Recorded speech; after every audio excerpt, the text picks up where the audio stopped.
Hey guys, this time I'm assuming that you've watched all of Donnie Darko, and what we're going to do now is we're going to launch into some pretty deep theory.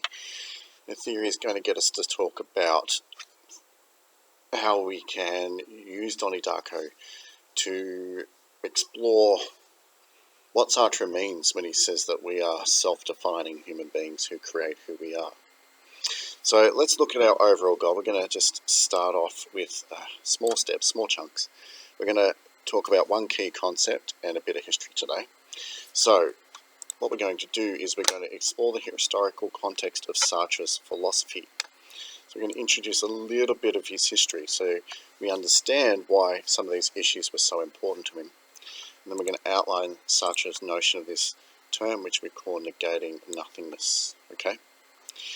What are our success criteria we need to achieve that? Well, the first thing we need is basically to explore the historical context. So if you could write that down and score yourself out of 4, that'd be great. The next thing we need to do then is we need to build some prior knowledge about Sartre's metaphysics. And more importantly, a metaphysics, like what is reality, which is concerned about looking at what we are, what human beings are. So we're going to build some knowledge about Sartre's metaphysics regarding what human beings are, what humans are. You can write that down and score yourself. And once we've done that, it should be quite easy, it should be actually very easy, to then understand this concept of negating nothingness, because the background knowledge we've got of some of his other ideas about what human beings are, the reality of human beings, will help us then understand what he means by this very important term, which is negating nothingness. So we're going to use this knowledge to name, define, and exemplify what Sartre means by the term negating nothingness. Can you write that down and score yourself out of 4, please?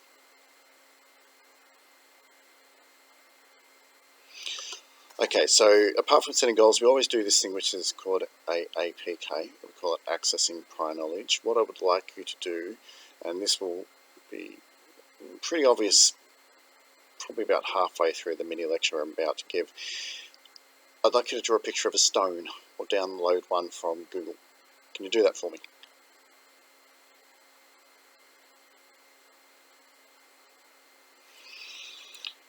Okay, so I'm assuming you've pictured the idea of the stone in your head, and later on I'm going to ask you something about that stone. What type of being is it? But first let's talk a bit about some historical context, okay? Sartre is a French intellectual who was part of the resistance against the Nazis. When the Nazis invaded France, he saw a lot of people getting oppressed, and he wasn't a fan of it, so he signed up to become a member of the resistance. Take a note.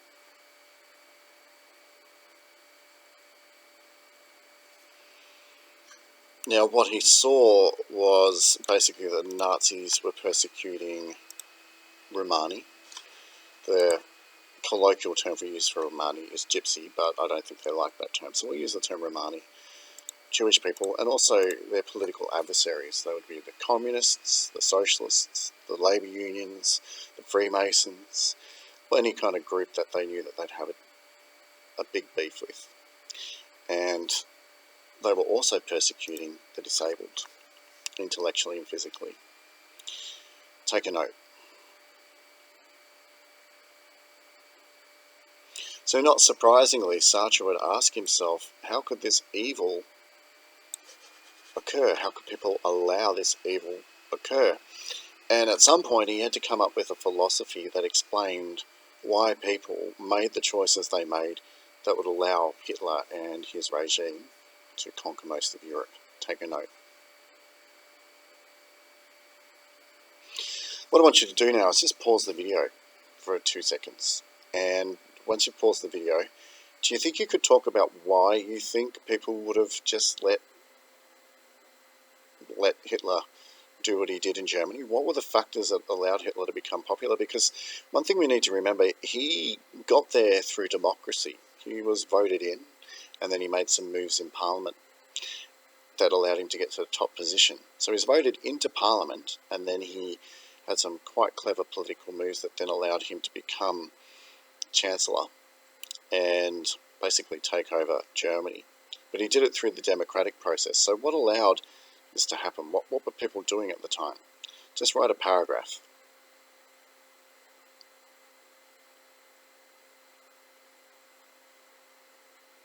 So now that we've talked a bit about his historical context, we can easily tick off that success criteria. We know that he was part of the French resistance, rebelling against the Nazis when they took over France, and he was witnessing the persecution of many different groups, not just ethnicities, but also disabled people and political adversaries. And he basically said, well, I need to come up with a philosophy that explains how this could happen and helps me make sense of how things work. So he starts off with this German philosopher, Hegel, who's one of the big ones. This guy is one of the big German philosophers. So can you write down his name? Now, Hegel, among many other things, introduces us to this language that actually was introduced by the guy before Hegel, but I'm just going to use Hegel because he read a lot of Hegel. Sartre did. But Hegel introduces us to these two really important terms. We've got the thing in itself and the thing for itself. I need you to write down those two categories, the thing in itself and the thing for itself.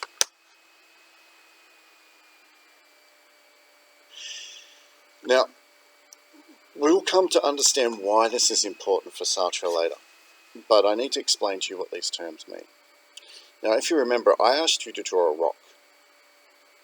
And the reason why I asked you to draw a rock is because a rock is an example of what we call a thing in itself. And if we look at this circle, it's kind of a visual definition for what a thing in itself is. A thing in itself is something which has its essence already completely within it. Its essence is never going to be added to it. It's never going to get it from somewhere else. It's always going to be permanently contained within it. And a rock is exactly like that. I mean, when a rock breaks, it breaks into two other rocks. When a rock is chipped, you could argue it becomes a different rock. But the essence of what a rock is permanent, fixed. It never changes. It's stuck. It has its complete essence contained within it. Can you take a note? Now, some of you may be confused about that word that I used, essence, and you have to remember that philosophy is a vocab-rich subject. Have you ever used vanilla essence in a cake? If you've used vanilla essence in a cake, you know that it's kind of like the concentrated stuff of what vanilla flavour is, right? And we use that word essence a lot in philosophy to talk a lot about this idea of the stuff of being. What you are as a human being has an essence. There's a kind of humanness in you, and the essence of what a human is the stuff of humanity. Okay, and when we use that word essence, we really need to understand that we're just talking about the stuff of being, the stuff of what makes something something. So a classic example would be, what is the essence of light? Well, we could say the essence of light is that it is made of photons, which are a particular quanta of energy, Or we could say, what is the essence of happiness? And we want to pair it back right to a deep, deep, deep definition of what happiness is that covers every form of happiness. So essence is the reduced stuff, just like the vanilla essence you get in a bottle. And when we talk about what is the essence of a being, well, we're really talking about the idea of that term exist, because exist and to be are actually the same verb. Can you write that down? And essence is the stuff of being, or essence is the stuff of existence. Can you write that down? And when we want to talk about the stuff, when we want to talk about it, I'm going to use the term essence from now on, especially when we're talking about beings. And human beings are a type of being. So a rock is a type of being. A chair is a type of being, and they would belong to this category of the thing in itself. Because once it's made, its essence doesn't really change. The stuff of what it is, the stuff of its being, stays the same. I would like you to pause this video right now and see if you can come up with 10 other examples of what an in itself being is like.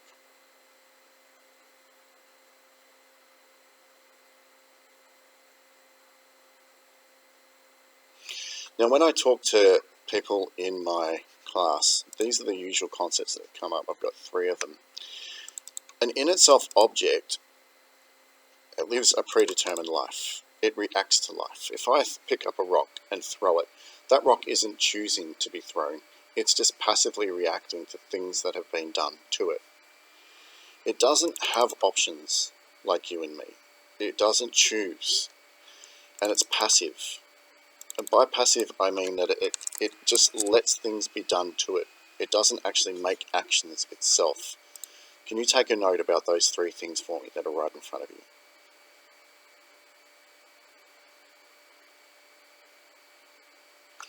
Alright, so then we've got to ask ourselves, well, what's the opposite of this kind of being? And there are plenty of them out there. And we call these things the things for themselves, or the things for itself, okay? And in this case, we're not dealing with a passive thing, we're dealing with an active thing. And that active thing makes its own essence. Write a definition down, please.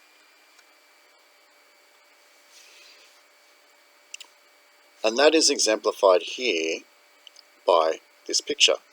Over here we've got a circle with its essence fully complete, but the thing for itself, or things for themselves, they're beings that exist, but they're constantly acting in the world and reacting with the world to constantly add essence to themselves over time. Take a note. That's why this circle is not fully complete. It's not fully coloured in with essence. It's got a gap there, because as the thing for itself goes out and acts in the world and does actions, it in turn makes more of itself. It adds more of its essence. Now I'm going to explain what that means from a concrete human example in a minute. But basically, the thing for itself is a subject. And when we use subject in philosophy, that means it's an active thing. It's got a chance to make things itself, make choices. And it's a subject that performs actions. It does things. It doesn't just have things done to it. It actually makes the decision to act, and it acts things out. That's what a thing for itself does. I'll just say it again. A thing for itself is a subject that performs actions. Take a note.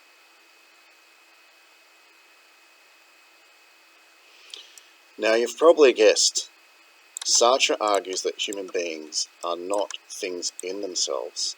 They are things for themselves. Because as a human being goes through their life, they make decisions. And in the process of making decisions, they make decisions about who they are. Again, let's go to the story of Abraham. Do I fear God more than I love my son? I've got that option to choose from. Where I'm about to sacrifice my son, and in the action of choosing to commit to that sacrifice, I've made a decision about who I am. I fear God more. And that adds to me, that adds to my essence. And we make decisions like this all the time. Take a note.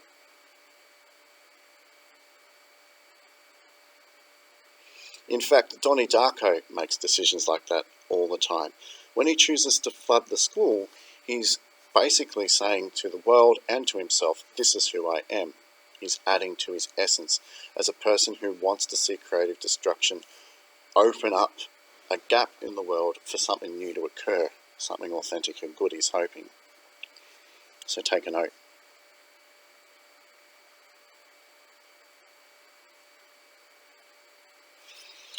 Alright, so Sartre then argues that because human beings choose, because they decide and they are subjects who perform actions and decide those actions, they are things in themselves, things for themselves, things that make themselves, and their essence is never fully complete until they die. Donnie Darko can't actually decide who he is and make more of himself once the jet engine falls on his room. Hence, he becomes a thing in itself once he dies, but as long as he's alive, he's a thing for itself. Take a note.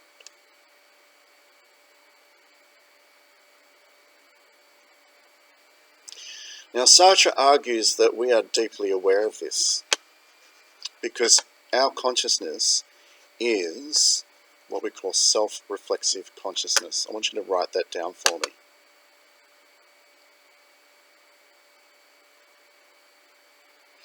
Self-reflexive consciousness is summed up by this diagram. For those of you who don't know what consciousness is, it's an awareness of self. It's an awareness of who we are in this world. We all have it. We all have an awareness of who we are. But Sartre argues, well, actually, it's self-reflexive. In fact, it's not possible to be conscious if you're not aware of the fact that you're conscious. Take a note.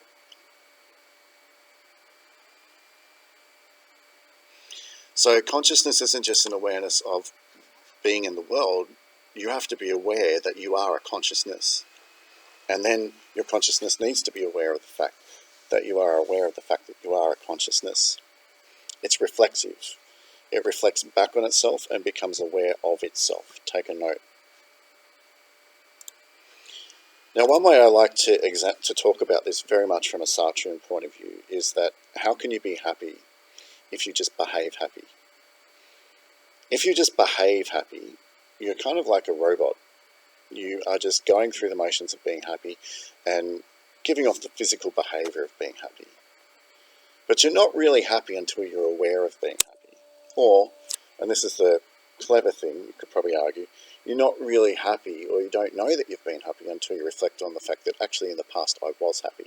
But there needs to be a point where you go, actually, I'm aware that this is what I was. I'm aware also that I'm aware. Take a note. Because Sartre would argue that you are more like a robot or an automaton if you don't have an awareness of your awareness. If you don't have an awareness of your internal way of thinking, you're just going through pre-programmed robotic motions. But when you have an awareness of what you're thinking and an awareness of how you think and how you work, then that means that emotions and your essence becomes much more true. Take a note.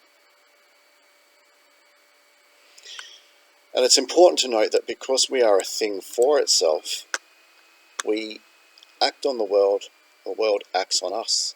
Our essence changes, but we become aware of the fact that that essence changes because we're aware of our awareness and we're aware of our consciousness.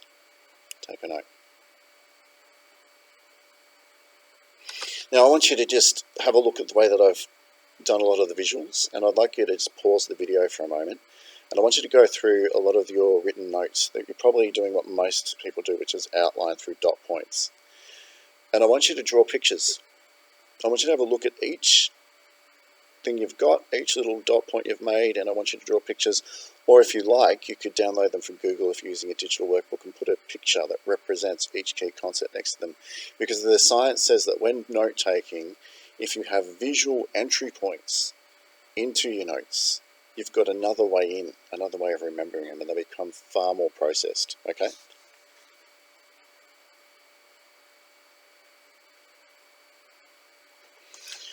Alright, so when we make a choice, when we actually act on the world and we become aware of ourselves, we're actually leading to choices here, because you can only really make a choice if you are self-aware.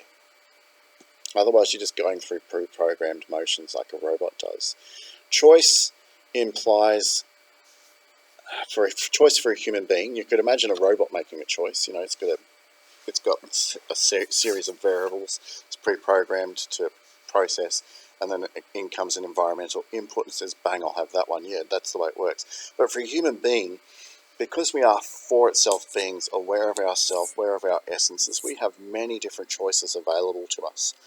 And the choices aren't just about what we do, it's about what our essence becomes, who we become, the stuff of ourself, what it becomes, when we make a choice. And for Sartre, the really, really important thing to remember is that the stuff only becomes real once you've decided to act upon it. So for Sartre, if you had a decision of to fear God and kill your son, or to love your son, what you value the most and who you really are as a choice of what you value the most becomes real only when the hypotheticals are turned into actions. So he became a person who valued fearing God. This is Abraham. Once he actually chose to sacrifice his son and acted on it and tried to do it. Just like Donnie Darko. Donnie Darko chose to become a person who valued his family and his loved ones more than his quest for creative destruction when he chose to go back in time and sacrifice himself. But it only happened, his character only changed when it became a non-existent hypothetical and was converted into a real action, a real thing. That's the only time that you choose who you are. Take a note.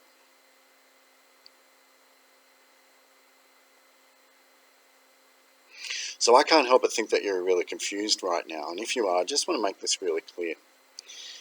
When a person chooses to act a certain way, when a person chooses between many different options, picks one and acts upon it, they're not just creating a future, which they are creating, they're also saying something about themselves.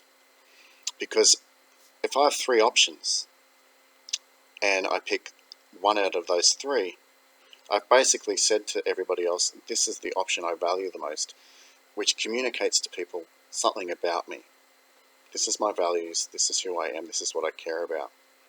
But again, that has to have an action in order for me to affirm or say, hey, look, this is what I've done. So in Donnie Darko's case, when the wormhole was opened up to him and he had a choice to go on and live further in the timeline or go back in time and sacrifice himself, right? He really didn't define who he was as a person until he went into the wormhole and sacrificed himself. He made the action. Because in that action, he said to himself and to everybody else, this is what I value. And he added to himself, he added to his essence. Take a note.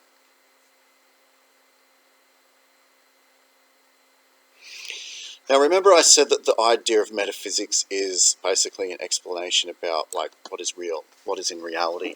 Metaphysics doesn't have to be like science. Science would be a form of philosophical metaphysics, there's no doubt about it. It's also a form of epistemology because it's a way of knowing the world. In fact, most people would say science is more of an epistemology than a metaphysics. That's a year 11 discussion. But basically, Sartre says that what's going on is that in reality, in the world that exists, there is nothingness. But what is nothingness? That's the hard question, all right? Now, if you were in my classroom at the moment, I'd have an empty table. And I'd say, in the table there is nothing. But we can only say that there is nothing in the table or on the table because it's absent, you know. And the bizarre thing is that nothing is actually a thing. Now, what do I mean by that? Okay, let me show you what these boxes are trying to show. Okay, look. Here we have something in our hypothetical universe, which is this square. All right, that's why I put a positive there. All right, there's something in this term is what we're representing in terms of a positive. Okay, now we can only think of nothing by the absence of this something. In other words, if we take it away, that's the way that we have nothing. Take a note.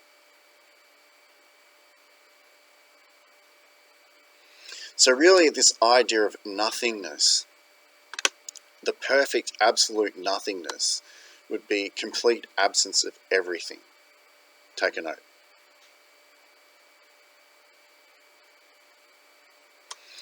And that's very important for Sartre, because nothingness for him exists, but it exists right at the core of our essence, right at the very, very core. And when we make an action, when we actually decide to do something and we carry it out, we take that itty-bitty bit of nothingness and we negate it into a positive. Well, what does that mean? I'm about to explain it, okay?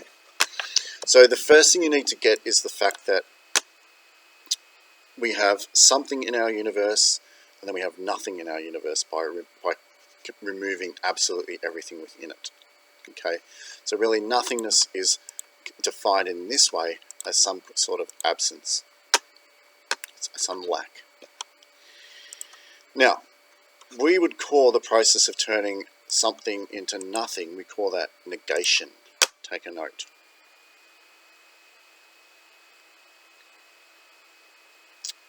Right, here's the trip, okay? Here is the really horrible thing. You can actually negate nothingness.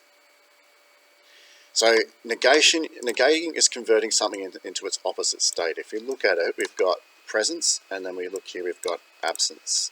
We've got presence, absence, something, nothing, positive, negative, okay? Negation, right, is really just the process of converting this positive into a negative, or this something into a nothing, or this presence into an absence. And so we can really look at this idea of relative absence for what nothingness is. But what happens when you want to negate nothing? What happens when you start out in this box here with nothing in it and you want to negate that? When we know full well when you negate a positive, you turn it into a negative. What happens when you negate a negative? Write down your answer.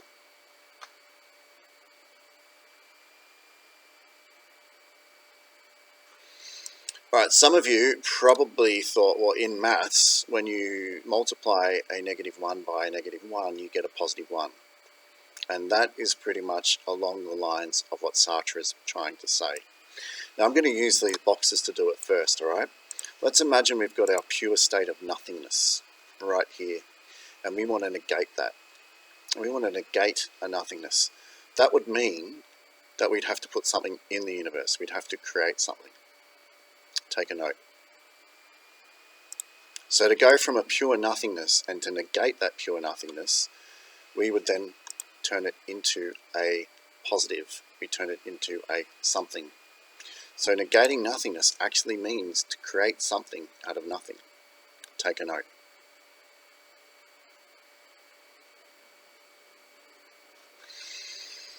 Alright, so let's look at it in terms of the number line, because that usually helps, right?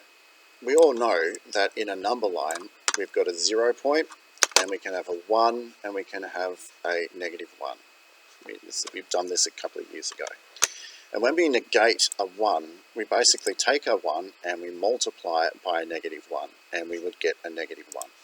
And what we've done is we've converted 1 into its other state, its opposite state, which is -1. Alright? Hopefully you get that. But if we want to take the -1 and negate it, right, what we do is we take the -1 and we multiply it by -1 again. And then we get a +1. Now, whenever we multiply something by -1 in maths, that's a form of negation. So the number line can kind of point out to us how we get nothing, well, you know, because -1 means absent one, right? That's what it actually means in mathematical terms. We take it and we negate this lack or this absence, and we turn it into a presence. We turn it into a something. And what Sartre is doing is he's using this whole concept of negating a nothingness, taking pure absolute nothingness and negating it so that we create something, to talk about what happens when we make choices. Because it's all related to this little picture here. See how I've got a lack here? See how I've got a nothing in my essence? Right? You could argue that when I negate the clear space here, which represents the part of me that hasn't been filled, it's a nothing, right? I'm negating that nothing. What I'm actually doing is I'm creating an essence. Take a note. To negate nothingness for Sartre means to create essence. Okay? And he in effect says that's what we do by choice, because we haven't got that part of our essence yet until we make that choice. So when I'm confronted with an option to go back in time and save my girlfriend because I love her, or keep living on with my life, I haven't actually defined who I am. I haven't got that part of my essence until I actually act on the choice. So I take a nothingness that exists within me, and then I negate it by choosing an action, and then I define who I am. That's why he says this is important. because human beings negate nothingness and in the process add to their essence. Take a note. All right, so I'm just going to just go through a couple of sentences to recap on what I've said. Sartre argues that in us we have a little gap, a little bit of a space, and in that space is pure nothingness. And through our choices and the actions we undertake as a result of our choices, so we actually have to act on them, we create more of ourselves because we actually say, this is who we are. We affirm ourselves. We affirm our values. We affirm who we are through our actions, which means we add to our essence. We take that nothingness that existed in us and we add to it, and we further add to our essence. So again, negating nothingness means adding to our essence, because we're taking that bit of us that doesn't exist and we're making it real. Take a note. All right, so this would have been pretty deep, very deep. Let's go over our success criteria. We did explore his historical context, talking about how he was a resistance fighter in the French resistance against the Nazis, and what he saw there kind of made him want to think about, well, how do people become who they are? And we're going to explore that later, because we've only talked about negating nothingness here, but we haven't talked about how negating nothingness leads to ultimate radical responsibility and radical freedom. That's later on. But that's how he then answers this question. He kind of makes the conclusion, well, hang on, you are radically free because only you choose what you become and what you value. So you're responsible. And these people who let the Nazis take over, and these people who sided with the Nazis, can't side with anyone else. They are completely responsible for it themselves, because they negated the nothingness at their core of their being. Yeah? They are the ones who made it happen. We've talked about his metaphysics. We talked about what he thought was real, and we usually use those metaphysical terms, which were essence, and we use the metaphysical terms of the thing in itself and the thing for itself. For him, even though these aren't material, in other words, they don't exist in a physical sense, from his point of view, these things are still real. Okay? So it's a metaphysical term. And then we talked about the metaphysics of nothingness, which basically allows us to negate a nothingness in the core of our being, something that doesn't exist yet, and make it real, and make it part of us, part of our essence. I'd like you to score yourself on these success criteria again. Then I want you to go to this question here, which is what we call an exam-like question, and see if you can have a go answering it. And then we can talk about your answers later on. Thank you very much.